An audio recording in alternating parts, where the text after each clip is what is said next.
La Voz de América presenta. Hoy en Foro, el gran debate sobre el proceso electoral en Venezuela. ¿Podrá María Corina Machado enfrentar a Nicolás Maduro en las elecciones de 2024? Desde Washington, les saluda Gonzalo Abarca. Bienvenidos.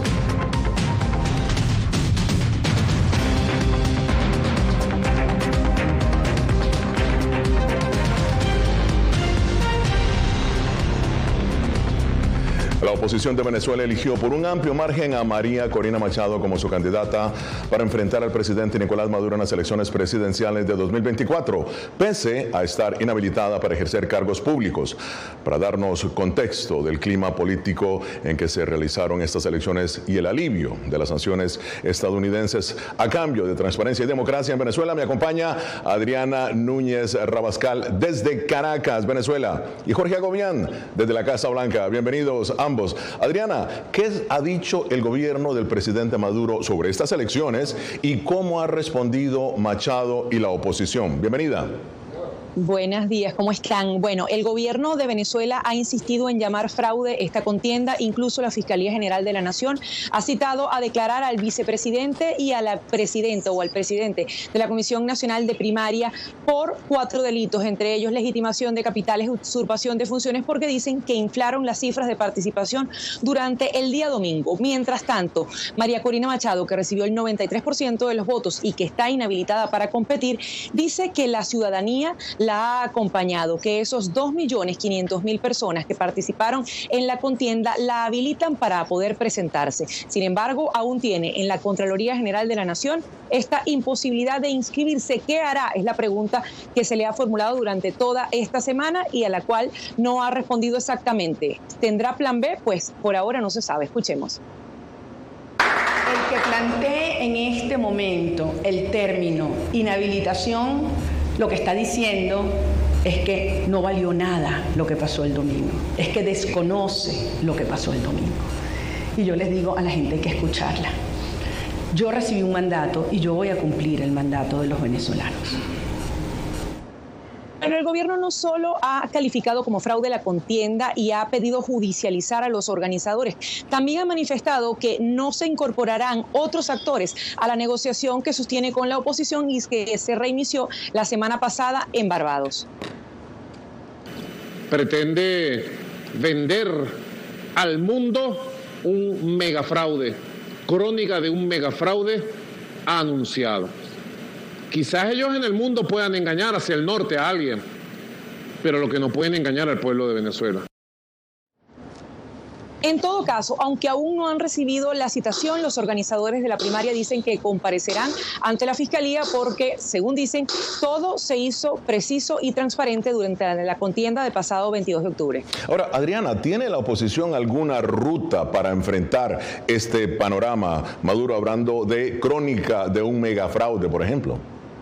No hay hasta ahora lo que se conoce, al menos públicamente, como un plan B. ¿Qué va a pasar si el Ejecutivo decide impedir a María Corina Machado presentarse en elecciones? ¿Habrá un plan de sucesión? ¿Tendrá Machado una persona a su lado escogida para sucederla? O, por ejemplo, se nombrará a otro de los 10 candidatos que participaron en la contienda del pasado 22 de octubre. Esa respuesta, al menos públicamente, no la hay.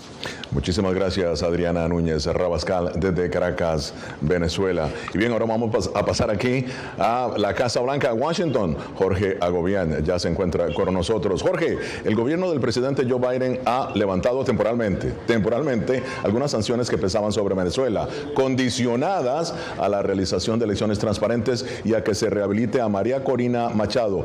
Pero, tal como informó Adriana Núñez, ¿no? El gobierno de Maduro más bien acusa de fraude a la oposición por la primaria opositora. ¿Cuál es entonces la estrategia que estarían utilizando Biden y sus asesores, Jorge? Gonzalo, y hay que destacar que el gobierno del presidente Joe Biden dio hasta finales de noviembre al gobierno de Maduro para que, por un lado, permita la habilitación de todos los candidatos políticos, entre ellos María Corina Machado, y también la liberación de ciudadanos americanos detenidos injustamente en Venezuela. En este momento, según nos han dicho funcionarios de la administración del presidente Joe Biden, hay un debate amplio aquí en la Casa Blanca para destacar cuáles podrían ser las opciones, dada la respuesta del propio presidente de Venezuela, Nicolás Maduro, que ha acusado este proceso como un fraude y que no ha dado señales de que daría la posibilidad de habilitar a María Corina Machado. Varias opciones se están presentando aquí, según nos han dicho funcionarios de la administración. Entre ellas, un frente que va hacia impulsar o ahondar un poco más la negociación con la plataforma unitaria para ver si Maduro realmente cumple con estas condiciones del gobierno de Estados Unidos. Y por otro lado, hay quienes están pensando en puntos más específicos para revertir lo que ya anunciaron fue el alivio de sanciones, pero no están claros hasta este momento, según nos dicen las fuentes, cuáles serían esas hojas de rutas o cuáles serían esas opciones que estarían presentando en muy poco tiempo, a finales de noviembre. Yo creo que en cualquier negociación hay que entrar en compromisos y eso es el proceso de negociación. Lo fundamental aquí es, ¿tendrá éxito esto? No sabemos, pero el statu quo no estaba funcionando, estaba agravando la situación humanitaria del país, estaba catalizando la migración al salir. Hay que intentar algo nuevo, se debe medir paso por paso. Jorge, en esa entrevista que le has hecho a Juan González, que es de Seguridad Nacional de la Casa Blanca, ha dicho que no se sabe precisamente si esas sanciones van a progresar. Sin embargo, luego del anuncio, ¿no?, que ha hecho la Casa Blanca, ¿en qué fase se encuentra el gobierno de Biden?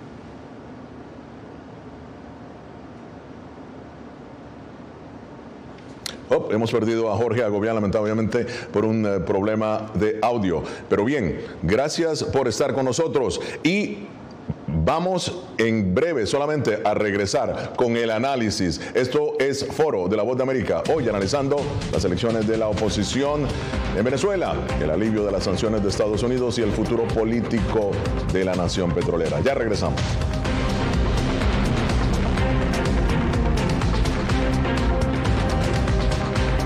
Soy Belén Mora, periodista de La Voz de América. Como reportera y presentadora tengo la responsabilidad de acercarles las historias que se generan en Washington y que impactan tu entorno cercano.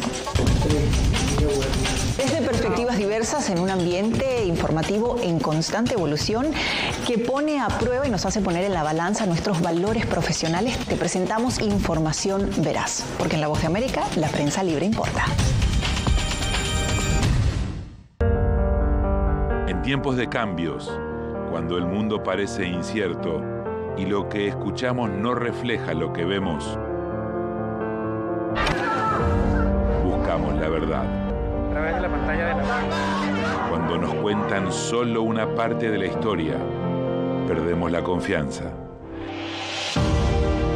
En momentos de crisis, nuestros sueños, esperanzas y deseos de un mejor mañana dependen de una prensa libre. En La Voz de América te traemos las historias que la gente se arriesga a ver. Conectamos el mundo y lo unimos con la verdad.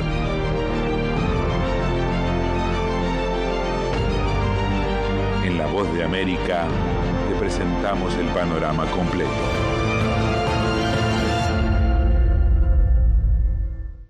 Soy Jacopo Luzzi, reportero de La Voz de América aquí en Washington, D.C. Ya sea informando desde el Capitolio, desde la Casa Blanca, cubriendo el impacto del cambio climático, el impactante tema migratorio, o subir en un avión y cruzar medio mundo para estar en el lugar de la noticia con la información precisa y veraz, este es mi compromiso como periodista. Un compromiso de vida profesional que comparto con ustedes, porque en La Voz de América la prensa libre importa.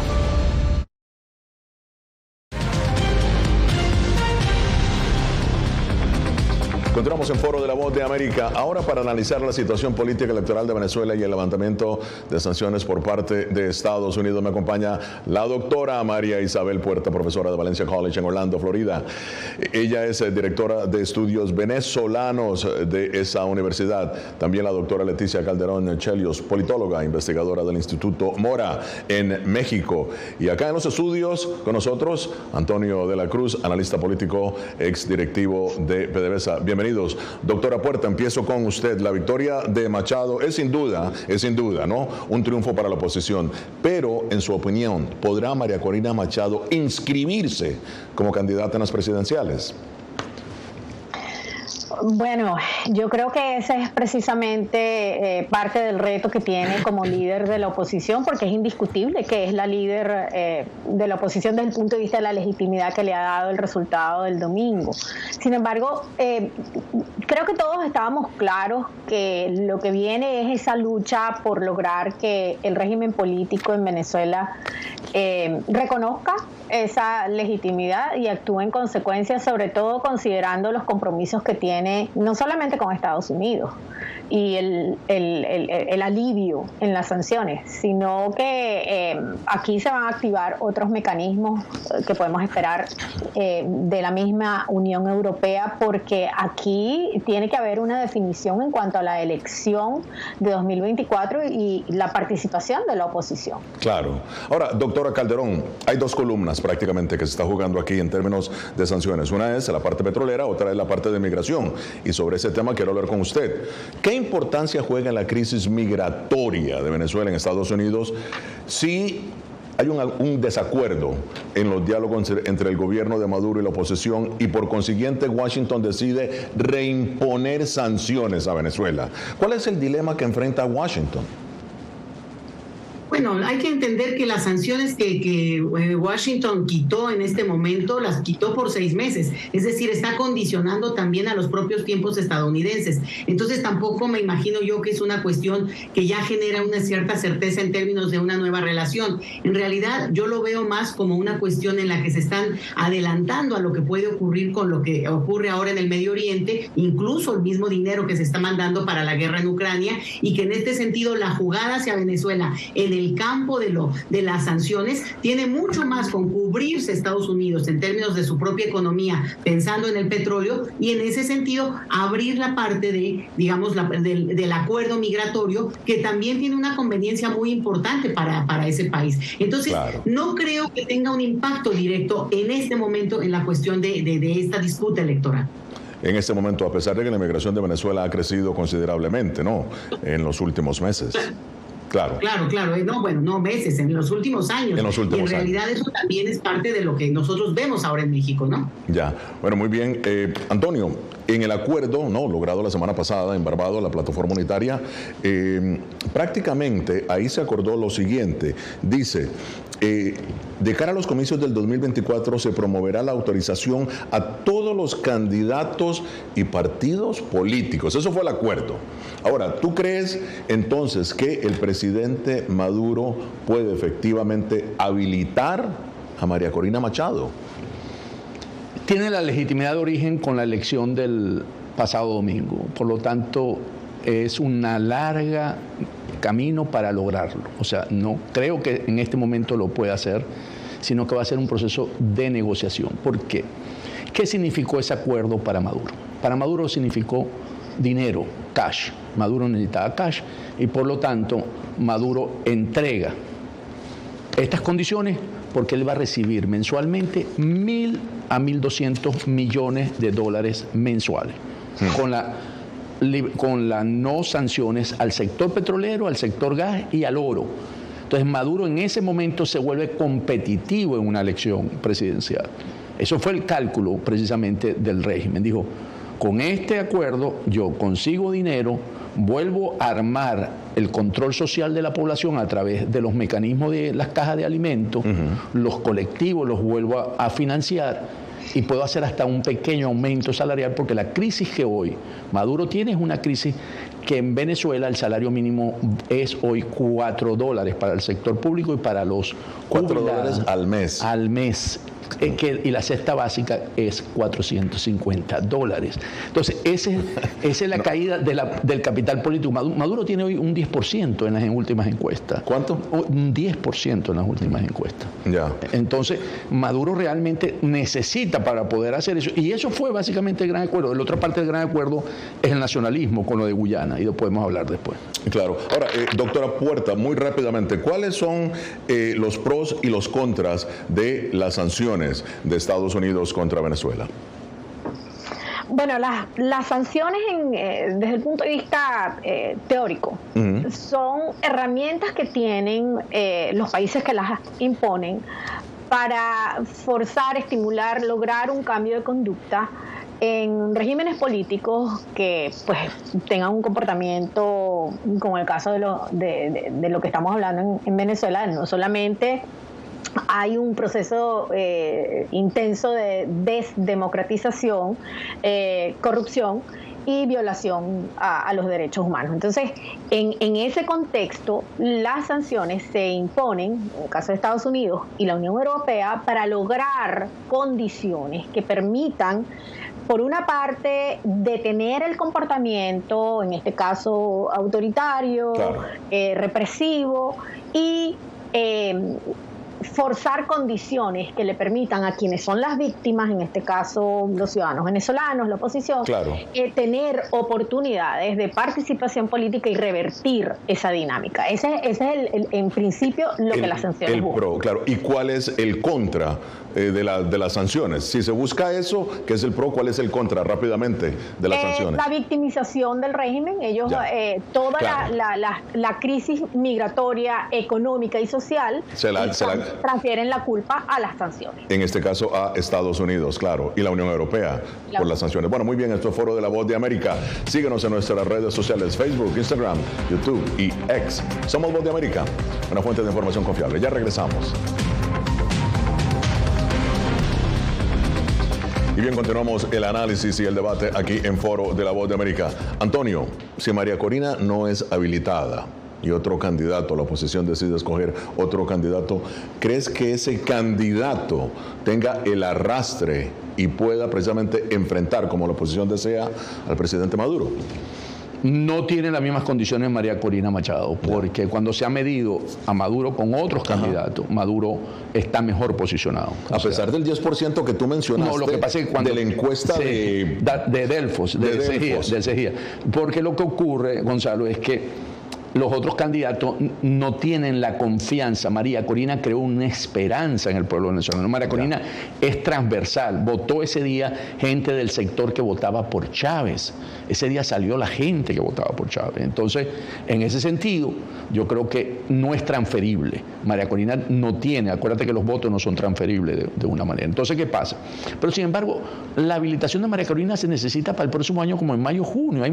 Todavía falta mucho para recorrer esto. Entonces, cuando se vaya a inscribir en el Consejo Nacional Electoral para ir a una elección presidencial. Yo creo que tenemos esta discusión a destiempo. El tenerlo hoy es precisamente lo que quiere el régimen para empezar a generar una incertidumbre acerca de eso. Falta mucho tiempo, faltan meses para ello. Y él necesita los ingresos de parte de las exportaciones petroleras, de gas y de oro. Entonces, aquí va a haber un juego político en estos meses que yo creo que al final la va a habilitar.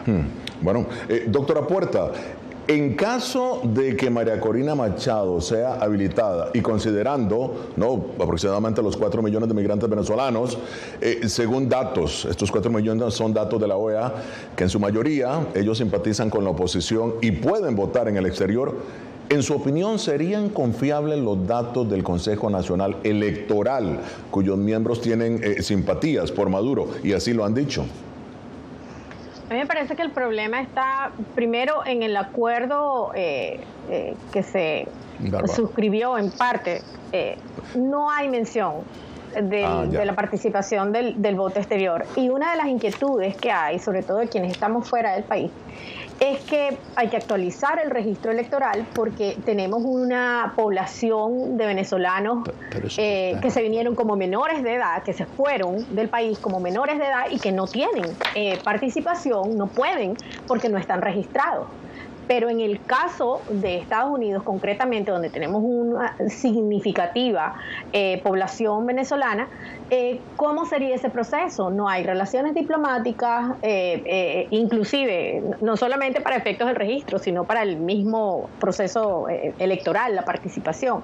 Esos son aspectos que tienen que definirse porque es parte del compromiso que quienes quieran participar tengan la oportunidad, y eso todavía no está claro. Ahora, muy bien. Doctora Calderón, el presidente Maduro dijo que desea establecer, y lo cito, literalmente, una nueva era de relaciones con Estados Unidos tras el anuncio, ¿no?, del levantamiento de sanciones temporales. Considerando que el gobierno de Maduro se ha levantado de la mesa de negociación con la oposición en varias ocasiones, no solamente una, en varias ocasiones, ¿cree usted que en esta ocasión hay un verdadero interés por un acuerdo o podría ser una estrategia para ganar tiempo, como lo ha mencionado aquí precisamente Antonio de la Cruz? Bueno, pues política es tiempo, ¿no? Y me imagino que hay una serie de cálculos que están haciendo desde ese gobierno como para poder tratar de aprovechar también algo que se decía anteriormente, un poco esta coyuntura en la cual un gobierno como el de Estados Unidos se sienta y discute y que al final de cuentas eso le da aire al gobierno de Maduro. Pues la verdad es que es muy interesante verlo desde fuera, porque es como que no corresponde justo al discurso en que están apretando durante años, provocan un nivel de crisis que nosotros tenemos esta experiencia en términos de la diáspora venezolana que no había llegado a México con la importancia que hoy tiene. Por ejemplo, hoy cruza y es el grupo que tiene más facilidad para además adentrarse a Estados Unidos, y como bien sabemos, no hace menos de 15 días se da un anuncio de parte de la administración Biden en que será la nacionalidad venezolana quienes podrán facilitar y agilizar su proceso de regularización en ese país. Entonces, los mensajes lo que dicen es: sigan moviéndose porque eventualmente puede haber una ayuda de parte de Estados Unidos, pero al mismo tiempo aprietan con sanciones que quitan. Entonces, en este juego también yo creo, y me imagino que lo tienen muy contemplado, no basta ver a los grupos de poder dentro de Venezuela, a los grupos que se disputan el poder, sino entender el juego que también tiene Washington y los intereses supranacionales. Y yo insisto, la geopolítica internacional es central para entender también el tipo de sanciones que se quitan y se ponen a contentillo de los intereses económicos estadounidenses. Claro. Bueno, hacemos una pausa. Esto es Foro de La Voz de América. Ya en la parte final de Foro de La Voz de América. Muy bien, doctora Calderón, sus conclusiones, adelante. Mira, una de las cosas que yo creo que está en la mesa es esta cuestión de las sanciones. Bien lo decía la doctora Puerta, hay unos elementos que tienen que ver con que teóricamente implican un tipo de sanciones que modificarían y flexibilizarían al régimen. Lo que es muy claro, y por lo menos en términos del proceso migratorio, es que en realidad han provocado el efecto contrario y lo que han hecho es, bueno, un daño terrible a la comunidad que, entre otras cosas, está migrando en un número muy importante. Y creo que eso hay que tomarlo en cuenta para repensar si ese tipo de sanciones en realidad no solo está favoreciendo al propio grupo en el poder, al final de cuentas, en el caso de Venezuela, sino que en todo caso también se utiliza políticamente para Estados Unidos y no necesariamente para los beneficios de la población venezolana. Muy bien, muy claro su análisis, doctora Calderón. Doctora Puerta, su análisis. Yo creo que en el caso del resultado de la consulta, de la elección primaria, hay una diferencia enorme entre una candidata de la oposición con legitimidad, si el gobierno no quiere reconocer el proceso electoral de la oposición, mientras que Maduro es un gobernante que carece de legitimidad. Entonces, allí es donde la oposición tiene que aprovechar esta coyuntura, no solamente para posicionarse desde el punto de vista de su músculo electoral, maquinaria, construirla, consolidarla, sino la movilización política de un país, de una sociedad que estaba de alguna manera exhibiendo condiciones o una suerte de frustración y que ha encontrado nuevamente, hay una reconciliación con el liderazgo político. Bueno, muy bien. Antonio, tus comentarios, tú que eres el especialista en sanciones y petróleo. ¿Qué ocurre? Las sanciones hay que verlas que sí han funcionado. ¿Por qué? Porque no tendríamos hoy la primaria si no hubiésemos tenido sanciones. Las sanciones permitieron, al flexibilizarla, o sea, al decirle que ellos aceptaran que hubiera una primaria, ¿verdad? Y aceptaron una serie de condiciones en la parte política, registro electoral, revisarlo, ¿verdad? No pueden ser perseguidos durante la campaña electoral. Eso se debe precisamente porque es el carrot and the stick, ¿verdad? La zanahoria y el palo. Entonces le estás diciendo, te estoy dando la zanahoria, te estoy dando dinero, pero si no le hubieras dado el palo, no hubiese obtenido esas condiciones. Entonces, creo que sí ha habido un efecto en términos de la migración, pero no directamente de las sanciones. Por eso ha estado demostrado por muchos estudios. Ha sido básicamente por la política que ha tenido el régimen de Maduro en términos del concepto del socialismo del siglo XXI, en la que destruyeron la economía. La economía perdió su capacidad de 75% de lo que era el Producto Interno Bruto con respecto a 2013. O sea, ese como que un cuerpo de 100 kilos pierde 75 kilos. O sea, ellos destruyeron el aparato productivo de Venezuela con sus políticas. Entonces, claro, la gente no tenía escapatoria y consiguió venir a Estados Unidos como última instancia porque primero se iban al sur. Hoy pasan el Dairén. Bueno, muchísimas gracias a Leticia Calderón, a la doctora María Isabel Puerta y al licenciado Antonio de la Cruz. Llegamos hacia el final de esta edición de Foro de la Vuelta Americana. Nos vemos la próxima semana desde Washington. Les habló Gonzalo Barca.